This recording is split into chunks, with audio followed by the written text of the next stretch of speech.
என் தகப்பன் எனக்கு இதைத்தான் சொல்லிக் கொடுத்தான். முதிர்ந்த மரத்தின் வேர்களைப் போல் மண்ணில் ஊன்றவும், பெருத்த பறவையின் சிறகுகள் போல் விண்ணில் அலையவும். ஆப்பிரிக்க பழங்குடி பாடல். இந்த பதிவுல நம்ம பார்க்க போறது முத்துக்குமார் அவர்களுடைய அணிலாடும் மூன்றிலுடைய தொடர்ச்சி.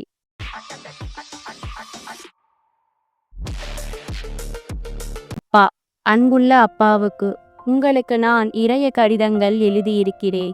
பெரும்பாலும் அன்புள்ள என தொடங்கி இப்படிக்கு என முடியும் மிகச் சிறிய கடிதங்கள். முதன்முறையாக என் மனதின் ஆழத்தில் இருந்து இந்த கடிதத்தை எழுதுகிறேன். இதை நான் நீங்கள் உயிருடன் இருந்தபோதே எழுதியிருக்கலாம். படித்து பார்த்து ஒரு புன்னகையோ ஒரு துளி கண்ணீரோ பதிலாக கொடுத்திருத்தீர்கள். நிச்சயம் புன்னகைதான் உங்கள் பதிலாக இருந்திருக்கும். அப்படியெல்லாம் அழுகிற மனிதர் இல்லை நீங்கள். இப்போது யோசித்து பார்க்கும்போது என்றுமே நீங்கள் அழுது நான் பார்த்ததே இல்லை. எந்த அப்பாக்கள் பிள்ளைகள் முன்பு அழுவிருக்கிறார்கள்?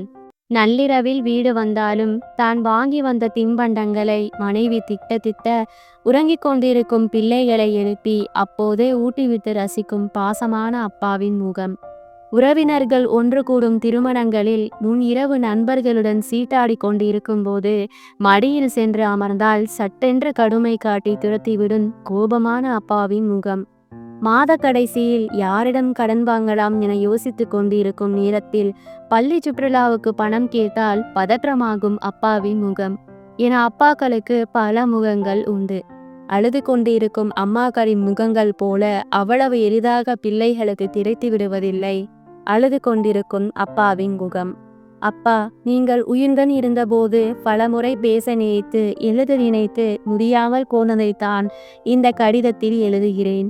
கடைசி இலை கீழே விழுவதற்கும் காற்று வர வேண்டும் இல்லையா? காலத்தின் காற்று எப்போதும் தாமதமாகத்தான் வீசும் போல.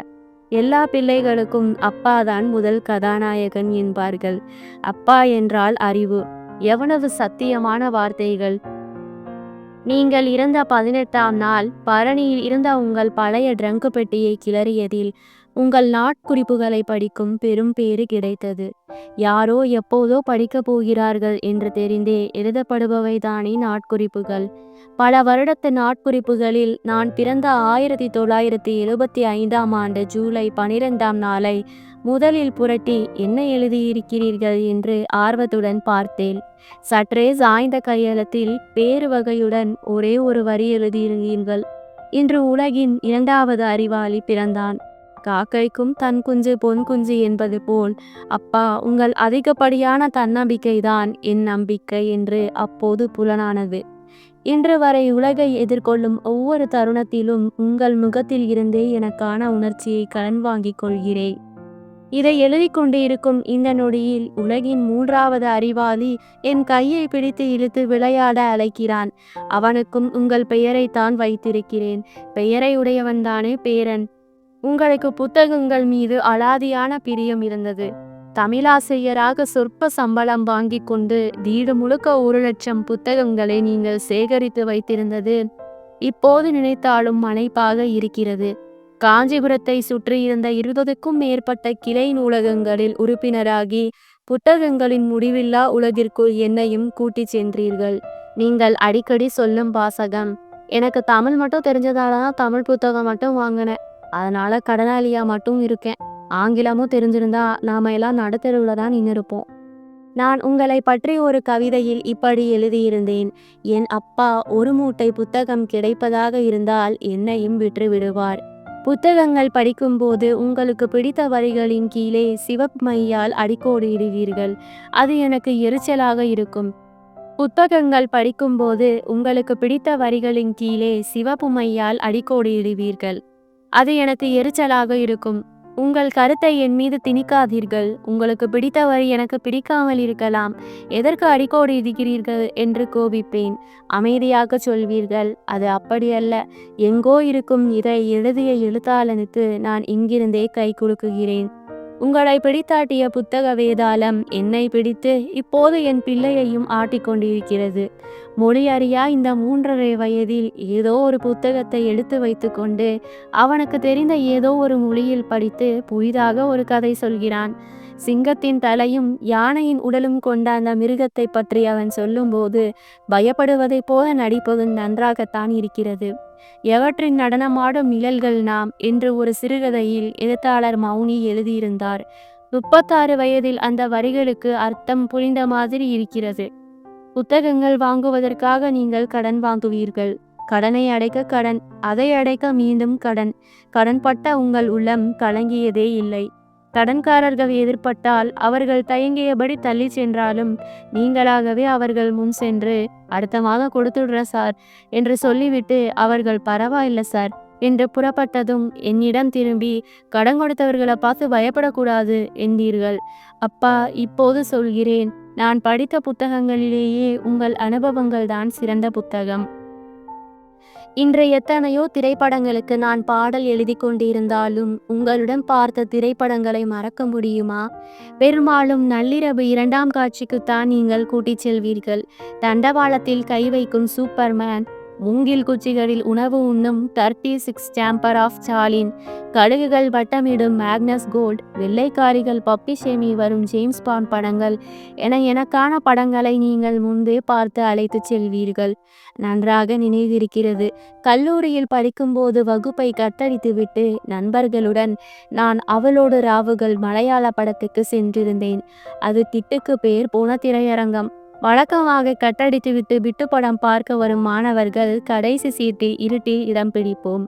இடைவேளையின் போது கூட வெளியே வரமாட்டோம். படம் முடிந்து எல்லோரும் கிளம்பிய பிறகே வாசலுக்கு வருவோம்.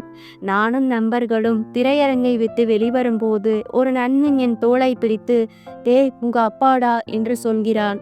அவன் காட்டிய திசையில் எதிரில் இருந்த டீக்கடையில் நின்று கொண்டு இருக்கிறீர்கள். ஒரு தகன் உங்கள் கண்களும் என் கண்களும் சந்தித்தன. உண்மையில் சந்தித்தனவா? நான் வேகமாக என் மிதிவண்டியை நிறுக்கிறேன். அந்த நேரம் பார்த்து செயின் கலன்று விடுகிறது. உங்கள் பார்வைக்கு தப்பும் தூரம் வரை என் மிதிவண்டியை தள்ளி சென்று அப்புறம் செயின் மாட்டுகிறேன். வழக்கமாக இரவு உறங்கும் போது நாம் பேசி கொண்டு இருப்போம். அன்று நீங்கள் வருவதற்கு முன்பாகவே சாப்பிட்டுவிட்டு நான் உறங்குவதை போல் நடித்து கொண்டிருந்தேன். அடுத்த நாள் என்னிடம் நீங்கள் எதுவும் கேட்கவில்லை. தினமும் எனக்கு கை செலவுக்காக 5 ரூபாய் தருவீர்கள். அன்று 10 ரூபாய் கொடுத்தீர்கள். நான், "அப்பா, இது 10 ரூபாய்" என்கிறேன். "இருக்கட்டும், சினிமா பார்க்கணும்னா தேவைப்படும்" என்கிறீர்கள்.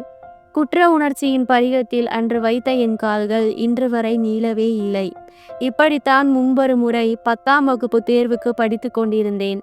நீங்கள் என் முன்பு நிற்கிறீர்கள். "சும்மா படிச்சுட்டே இருக்காதடா, 10th கோட்டாயில இரத்த கண்ணீர் படம் போட்டு இருக்கா, போய் பாரு."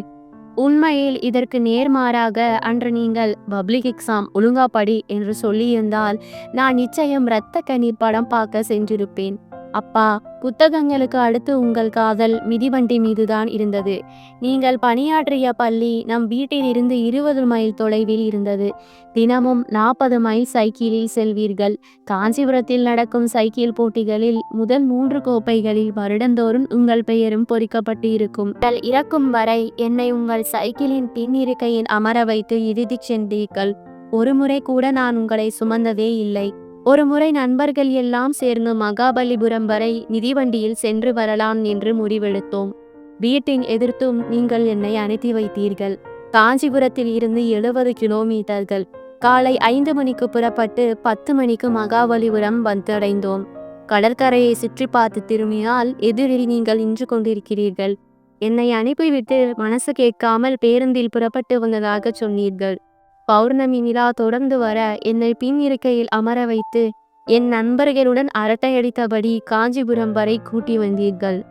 நீங்கள் இறந்த பிறகு உங்கள் அஸ்தியை கரைக்க மகாபலிபுரம் கடற்கரைக்குத்தான் வந்தேன். வழி முழுக்க அன்று நாம் கடந்து வந்த பாதைகள் என் வாழ்வில் நின்றும் நான் கடக்க முடியாத பாதைகள். முதலாக உங்கள் கைப்பிடித்து பள்ளிக்கு சென்றது, சலூனுக்கு சென்றது, கடற்கரைக்கு சென்றது என எத்தனையோ நினைவுகள் நெஞ்சில் நிழலாடுகிறன. சின்ன வயதில் சைக்கிள் ஓட்ட கற்றுக் கொடுக்கும் போது என் இடுப்பை பிடித்து கொண்டே வந்து சற்றென்று ஒரு கணத்தில் பிடியை இட்டீர்கள். நீங்கள் பிடித்து கொண்டு இருப்பதாக நினைத்து சைக்கிளை ஓட்டிக் கொண்டிருந்தேன்.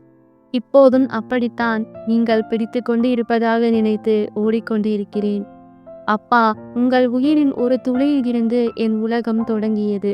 இன்று இவ்வேளையில் அளவில்லா அன்புடன் என் கண்ணீரில் சில துளிகளை உங்களுக்கு காணிக்கையாக்குகிறேன். இப்படிக்கு உங்கள் மகன். அணிலாடும் ஒன்றிலோட அடுத்த பகுதியை அடுத்த வீடியோவில் பார்ப்போம். இந்த பதிவு உங்களுக்கு பிடிச்சிருந்துச்சுன்னா லைக் பண்ணுங்கள். தொடர்ந்து இணைந்திருக்க நம்மளோட கவியரங்கம் சேனலை சப்ஸ்கிரைப் பண்ணுங்கள். நன்றி, வணக்கம்.